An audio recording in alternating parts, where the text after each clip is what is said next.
We begin this morning with the Senate's rejection of electronic transmission of election results in the Electoral Amendment Bill.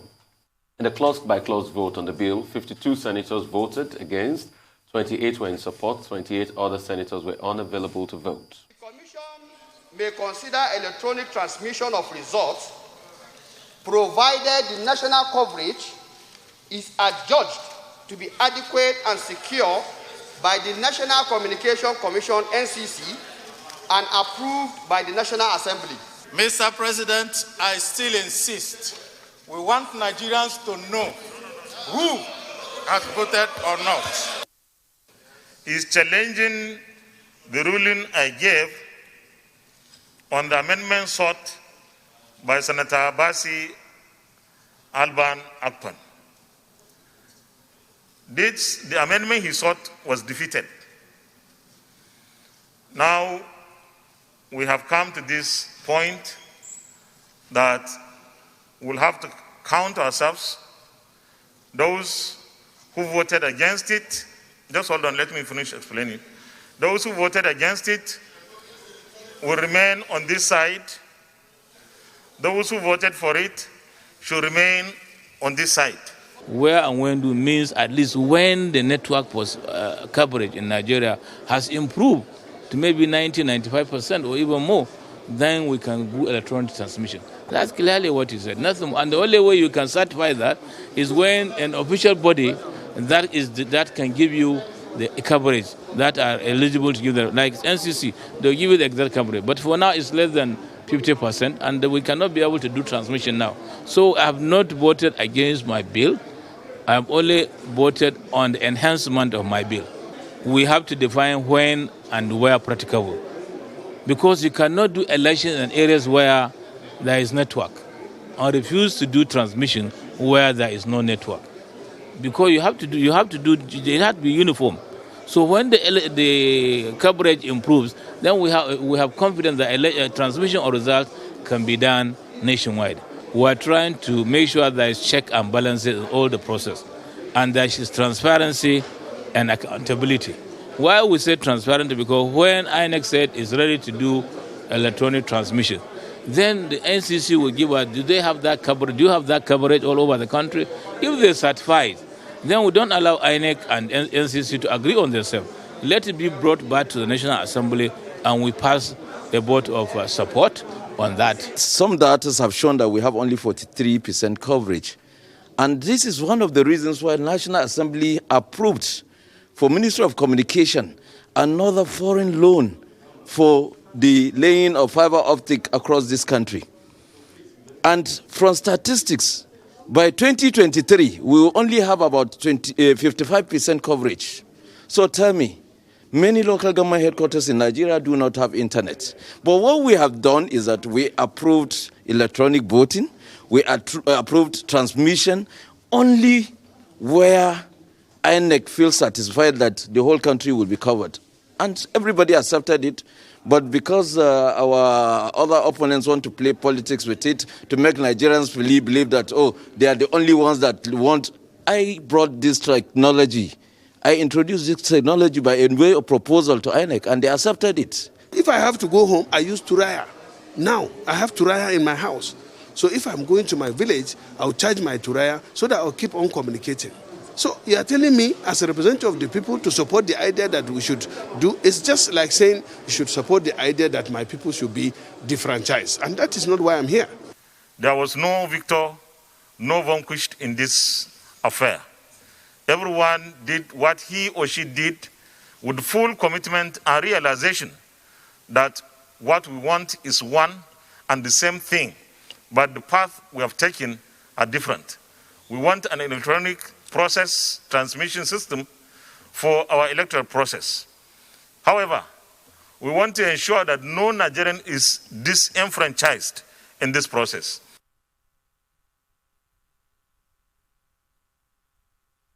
Tunde, over to you, your comments on this. Well, we're going to be discussing this at great length with our guests. But what comes to mind is that apocryphal Joseph Stalin quote that it must be seen that elections happened, but it's not the voters who decide the election, it's those who count the votes that decide the election. That's what I'm thinking about here, because I don't understand this urge to continue to suppress transparency across the board, not just in elections, which is a basic tenet of democracy. It's really most disappointing. When we look at the Constitution as well, it's quite clear. The independence, I must stress, National Executive Council is charged with our election. That's our electoral umpire. It's Section 78. So trying to usurp the powers of INEC in this fashion is very concerning.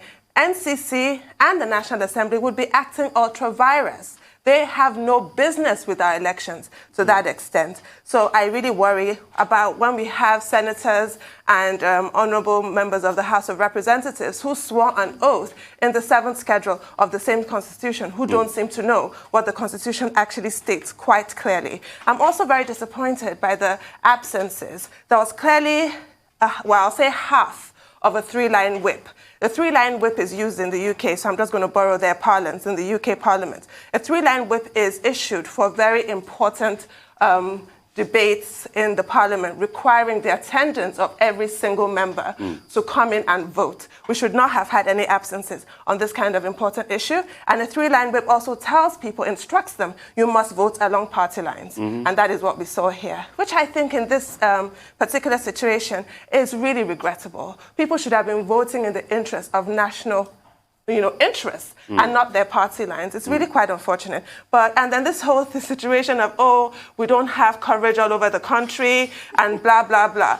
This is why we have the PIB. It continues to reoccur. The PIB is now on the verge of being passed, and it just has shown what an anachronism it's about to be, even as it's about to be passed, because it did not cover more recent developments in gas and renewable energy. Same as what they're proposing now with this electoral amendment bill. The fact is that legislation must take meaningful action on present issues while anticipating the future. You don't just say, oh, we don't have coverage. Oh, what are we going to do? It's just a problem across the board in Nigeria, the lack of political will to do what is right. There's always a solution. That is if they want one. It doesn't appear that they do. Dr. Bati? What happened yesterday in the Senate of the Federal Republic of Nigeria is a coup against the Nigerian people.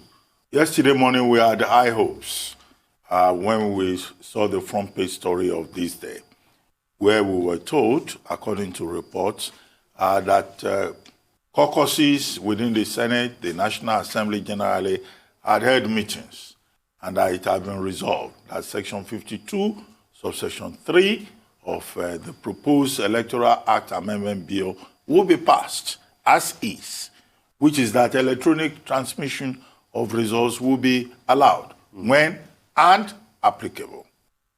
But what you saw on the floor of the Senate yesterday was a coup against the people, because public opinion, as you pointed out yesterday, was also in the direction of the original recommendation of that bill.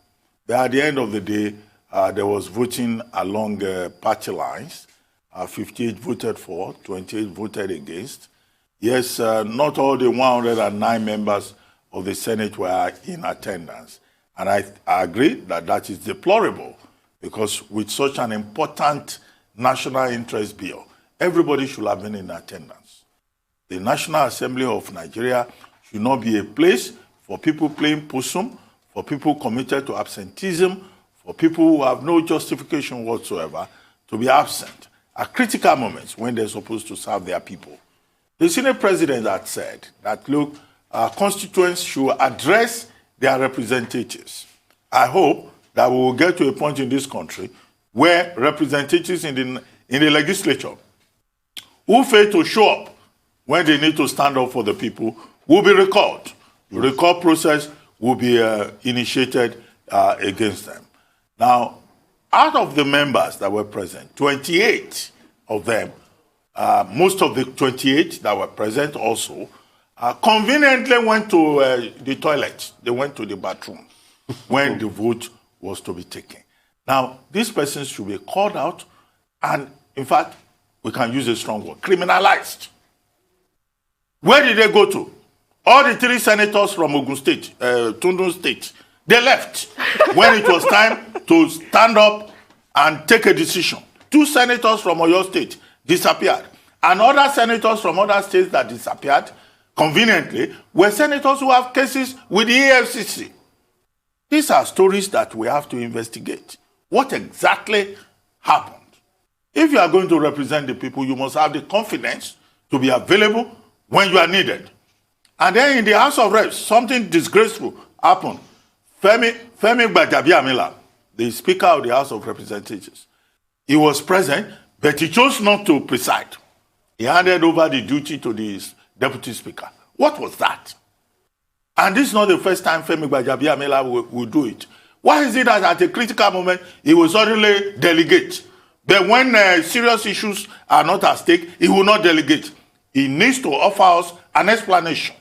We would like to know where that dereliction of duty at critical national moments is coming from. I mean, he's a man I like. He's a decent fellow, but he must be available when he has a job to do. And I hope that today, in the House of Representatives, the kind of monkey business that we witnessed in the Senate yesterday will not happen today in the House of Representatives. The members of the House of Representatives should show that they are serious-minded people who are representing Nigerians and who are serious about public opinion. I hope when the vote is to be taken, half of the House of Representatives will not go to toilets and suddenly disappear. They should, in fact, we are buying that movement to the toilet, to bathroom. They have to be present when the critical decision is to be taken. There are other issues I would like to talk about, but maybe when Efeni comes and brings the story, we will talk about those issues. Honorable lawmakers, we Nigerians are watching you. That's all on news headlines. We'll take a short break. When we return, Roses Odiri, Adeso Mora, Aaron Akerjala, we're here to give us updates on Africa, global business, COVID-19, sport and activities across the globe. Stay with us.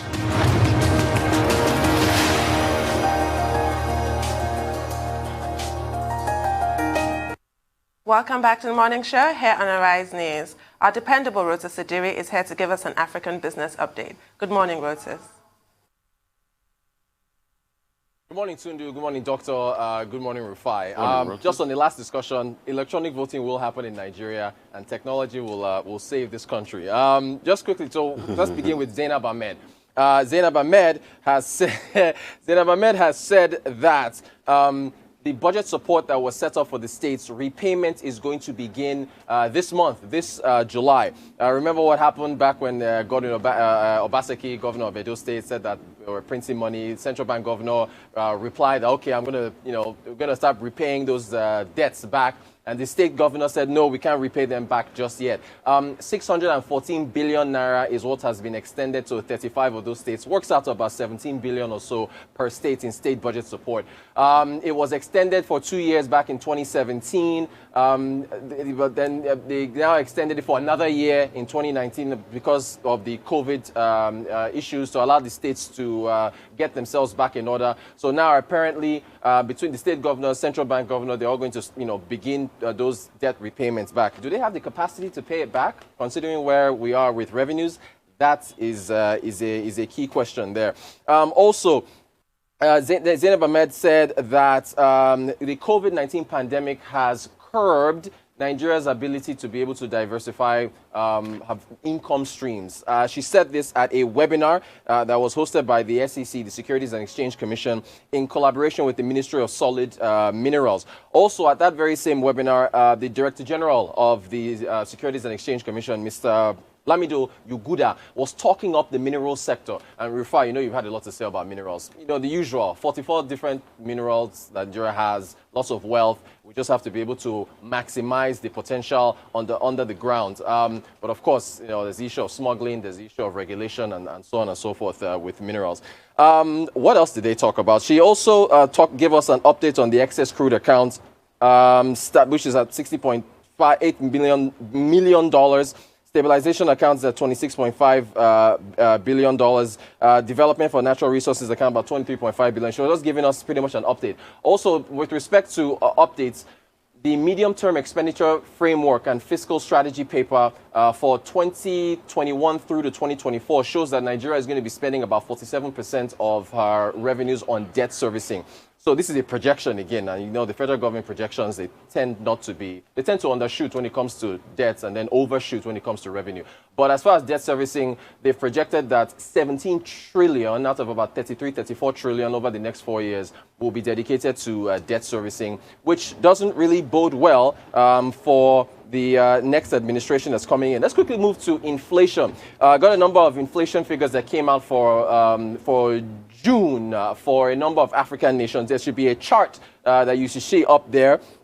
The blue legend is headline inflation led by, well, I'll get into these countries in a second. But blue legend is your headline inflation. Your orange legend is food inflation. Your gray is housing and utilities. Your yellow is transport. You'll notice that and the nations there, I should note this, Nigeria has not released her June inflation figures. So that's the numbers for Nigeria for May. So you're looking at Zambia, Nigeria, Botswana, Ghana, Namibia, and Senegal. Quickly starting with Zambia, 24.6% headline inflation in Zambia. Food inflation, 31%. Zambia, weak currency. Currency is down about 22% or so over the past year. Zambia has been in a bit of trouble. They are facing weak inflation, also facing very high food prices and also high transportation. In fact, I think every single metric for Zambia is in double digits for that particular nation. We quickly move to Botswana. Inflation in Botswana is being pushed pretty much by food, or rather by housing and transportation in Botswana. And as far as they are concerned, headline inflation though, just 8.2% in Botswana. Food inflation also in single digits at 6.8%. Also, we should see images for each of these countries, I hope. I hope we're not sticking with the chart. But anyway, after Botswana, then of course you've got Ghana, our neighbors in Ghana. Their inflation figures have been pushed by also housing and transportation. In fact, for every one of these African nations, minus Namibia and Senegal, we've got double digits transportation inflation for each of the countries. And then finally, look, Namibia, I know it's a nation of only 2.4 million people, but Namibia has had envious low inflation. I think, what is it? 4% headline inflation, 1.3% food inflation in Namibia, 0.3% housing, transportation is like 1.3%. Namibia, of course, the first African nation to export beef to the United States. So they're doing pretty well. And then finally, Senegal. Senegal has been stable. Look at their numbers. Envious. 2% headline inflation, 2.8% food inflation, housing 1.1%, transportation 0.5%. So Senegal pretty much very stable there. And then look, to Nigeria, as I said, we have not released June inflation figures. I don't know why. I previewed this the day before yesterday. We're all analysts, everybody was expecting the numbers yesterday, and Nigeria has not released her inflation figures. So you know, that's that about that. Finally, South Africa. South Africa's inflation numbers don't come out until next week. But the story out of South Africa is that the majority of the SMEs in South Africa, as a result of the riots, are not insured. Majority of the SMEs in South Africa are not insured. They were hit very hard by COVID. Now you've got these terrible riots, a big double whammy for the South African economy and the businesses there. And that is our African business. And thank you for taking a cursory look at Africa. And when you see what happens as regards majority of the SMEs in South Africa are not insured, you think of the mindsets. And that's where race comes into play. A lot of these SMEs owned by people out of the district, the township like Soweto and the likes, most of them, they're called spaza shops, you know, little shops where you can get things like that.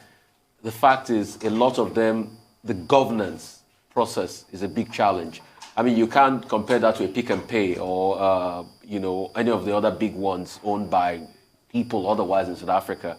So, and when you also look at that chart, it trickles down across Africa. I mean, most of those economies that are not doing well that you mentioned, one thing resonates across board. They are resource-based economies. I mean, look at South Africa, largely resource-based, under the ground. They have to dig resource under the ground. Look at some other economies like that. They have to dig resource under the ground. And that's why we need to transit from resource-based economy to knowledge-based economy. It has to be what we should look at. You talked about Botswana. Botswana has got some potential, but it's still largely a resource-based economy. If the diamonds don't do well, Botswana doesn't do well. And I'm not sure they have any plants where they even, cut the diamonds themselves. A lot of the diamonds are still shipped to Antwerp in Belgium to be able to cut and refine the diamonds. And that's a big, big problem. But when you dial it back, look at economies like Senegal doing well, some political stability. Since Macky Sall came in, political stability, relative political stability. And Macky Sall wants to bring about, and he has brought about a lot of innovation, supporting small businesses and the likes. And that's why you see that those economies, there's a large level of stability. Also in Namibia. And one thing we can learn from all of this economy is the fact that we can grow, we can tackle our debt problem, then we can grow and scale up from there. I mean, these economies you talked about are small economies compared to Nigeria. Senegal, for instance, is about 17 billion GDP, less than 20 billion GDP. When you check across, Namibia, I'm not sure it's up to 50 billion GDP and the likes. But despite how small these economies are, they've been able to make good for themselves while we are still tackling and dealing with debt problem. And somebody will have imagined only, I think it was 2005, 2004 that we're debt-free. And in the space of 15 years, we have accumulated a lot of debt. All back in. Well, on inflation. Inflation is a global problem in the face of disruptions in global supplies, in the face of the COVID pandemic. And we're likely to see variations. And that's what the figures present to us from one economy to the other. And in the face of that, the developing economies are the worst hit. The question is, okay, how strong is your economy? And what capacity do you have to be able to provide the necessary leadership and look at other options as countries are considering post-pandemic recovery? African countries are especially disadvantaged, not just because of the disruption within the global economy, but also because of the quality of leadership that we have and the problems of instability that we have from one country to the other. Well, I mean, Nigeria should be a special case. You say the figures for Nigeria are not available yet, but I guess that if you were to do a panoramic view of how countries in Africa have been impacted, Nigeria would be a particularly sorry case. Now, as for debt servicing, okay, isn't this the main issue that we bring up all the time? The DMO, the Debt Management Office, is always saying, oh, Nigeria's debt to revenue ratio is still manageable, debt to GDP is still manageable. But the truth of the matter is that the country is in debt. That same story that you quoted says out of 100 naira that is earned by Nigeria, up to about 97 naira is used to service debt. In other words, those persons who say that Nigeria's future has been mortgaged, or they put it like this, they say the future of Nigerian children has been mortgaged, perhaps they have a point. And yet, you look in terms of what is available within the country, you don't see what has been done in concrete terms with this debt that has been incurred. And as for the states, yes, they simply have to get the point that if they borrow, they must pay back. Either it's domestic debt or it is external loan that is guaranteed by the sovereign. And if you go to those states, the situation is even worse than what you see at the federal level. So these are the challenges that we face in this country. And then you started, with a prophecy about electronic transmission. And I would like to refer you to 1 Samuel 10, verses 10 to 12. And reverse that statement and say, is Rotus also among the prophets?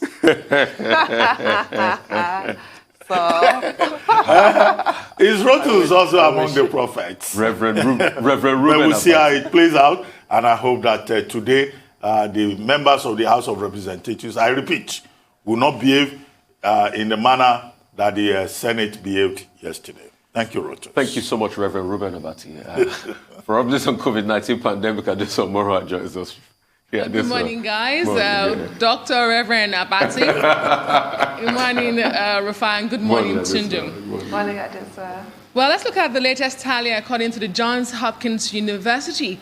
Over 188 million people have been infected globally with the coronavirus, and more than 4 million people have unfortunately lost their lives to the virus. And over 3.4 5 billion doses of COVID-19 vaccines have been administered globally. But the WHO is warning that the pandemic is being mischaracterized as coming to an end when it is nowhere near finished. It is also warning of strong likelihood of more dangerous variants spreading across the globe. Well, here in Nigeria, according to official data, 159 new COVID infections have been recorded. Lagos posted 119 of the total, including a backlog from Wednesday, the 14th of July. Now, the National Agency for Food and Drug Administration and Control, otherwise known as NAFDAC in Nigeria, has approved the Moderna and Sputnik V COVID-19 vaccines for emergency use. Also approved is the AstraZeneca produced by the SK Bioscience Company Limited from South Korea. The agency boss, Professor Mojisola Adeyeye, during the press briefing said a thorough assessment of each vaccine was done and they were found to have the quality, safety, and efficacy attributes with the benefits far outweighing the risks. All of these vaccines, except the Russia Sputnik V, have been approved by the WHO.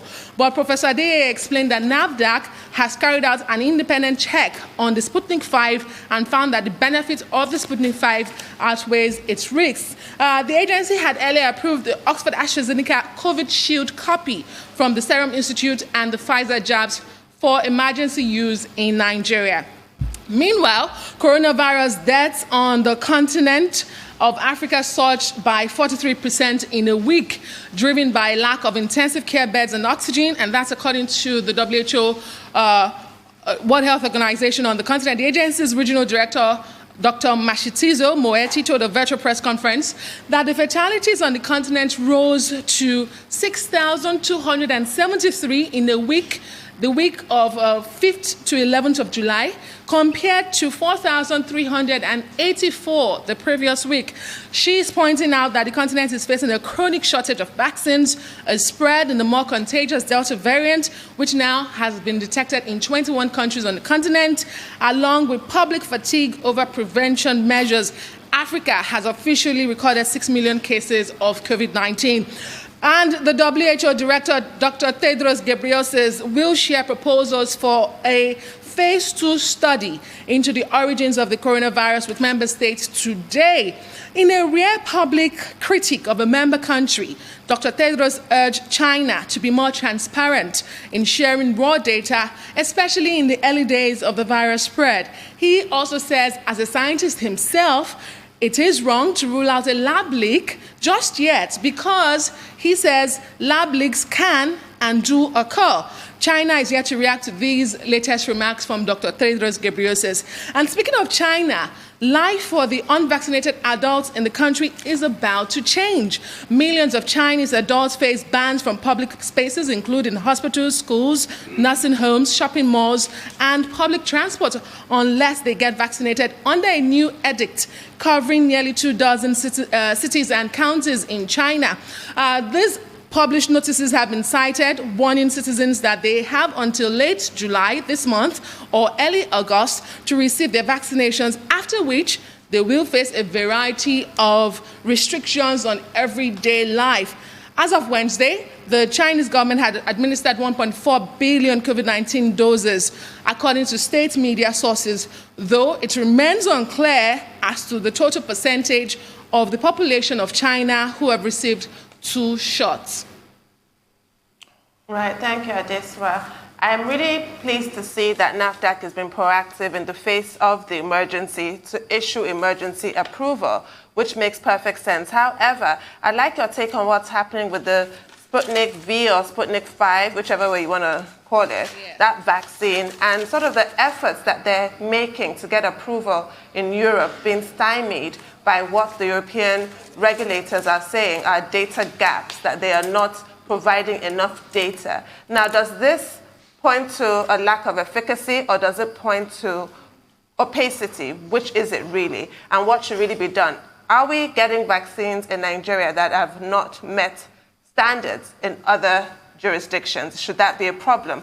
Or is it, as the Russian authorities are claiming, a massive disinformation campaign meant to smear them, malign their efforts? What exactly is it? Can you make sense of that?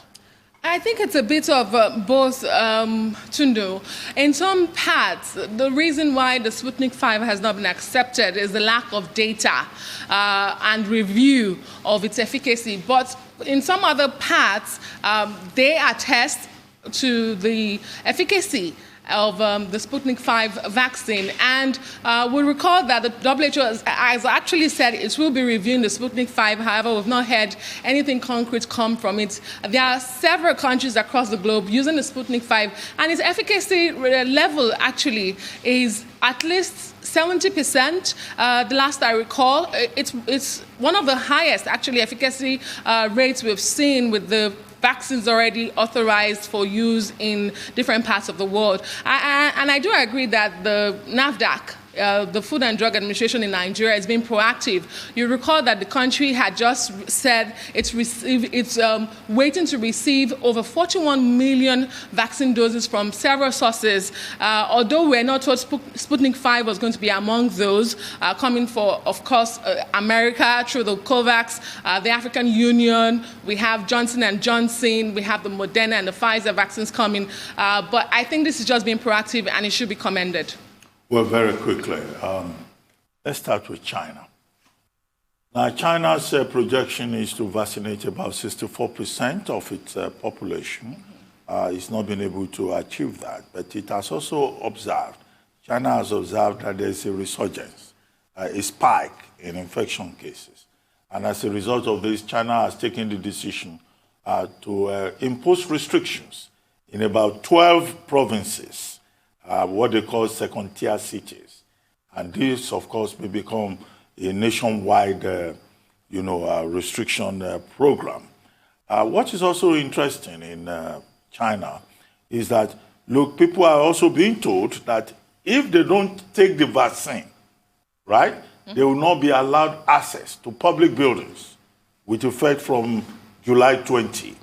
And that, they wouldn't even be allowed access to restaurants and malls. Now, again, certain employers of labor have also been told that they must stop wages or dismiss any employee that does not take the vaccine. Now, China is not the only country or the country that will have states or provinces that will take this kind of decision. About a month ago, on this same program, we were talking about incentives being provided by countries from Serbia and states in the United States for people to take the vaccine. But now, some countries, some states, some provinces have now reached a point where they're saying, look, it's either you take the vaccine or we apply the hammer. And that's why the conversation in China at the moment has been about the rights of persons to either take the vaccine or not take it. And it's a global conversation. But the truth of the matter, of course, is that we are faced with a virus that continues to mutate. And I guess that is why the WHO has now come forward yesterday to say that, look, this virus is not likely to disappear, which is the main point that they are making. They say it's nowhere near finished. Yes. And global infections have increased in recent times, not just in Africa. You mentioned Africa, where the death rate has increased by about 43%. In a week. The highest ever that has been seen by the continent. But it's also a similar situation in Australia, where the Australian government has had to shut down Melbourne yesterday, more or less, Sydney before it, and also the Pan American Health Organization has also said that, Latin America is witnessing unprecedented cases in terms of the spike in infection rates, particularly in Mexico, in Argentina, in Brazil. But Africa faces a special problem. If you look at the infection rate, the global average is 2.2%. Now, within the last 2 weeks, the average in Africa in terms of infection is 2.6%. So the level of average in Africa is higher than the global average. And the countries most affected, we used to say, as at 2 days ago, I said 16 countries. That figure has increased to 21 countries. Yes. And in places like Tunisia, South Africa, Namibia, Uganda, Angola, and maybe we could even add Nigeria. You know, the cases have become very serious. And in many of these countries, what you have is not even the accurate statistics. These are estimates. I hope that the prediction of Melinda Gates. Mrs. Melinda Gates, you know, will not become fulfilled in Africa. And of course, we make the point, governments have to do what they have to do. Individuals have to take precautions. Even in the United Kingdom, the message from the United Kingdom is that even when the country removes all restrictions on a Monday, that, you know, some ministers are saying you still have to use masks in public transportation. And that has become a very big argument. But we are here in Nigeria. Nobody is shutting down anywhere, apart from the University of Lagos that has shown wisdom. Everybody is jollofing and malicking all over town. I hope we will not be forced by circumstances to apply wisdom. I pray so too, and you know, in that spiritual mode, I say, a prediction will not come to pass because she's no longer Mrs. Gates, you know. I see what you did She still bears the name. She still bears the name.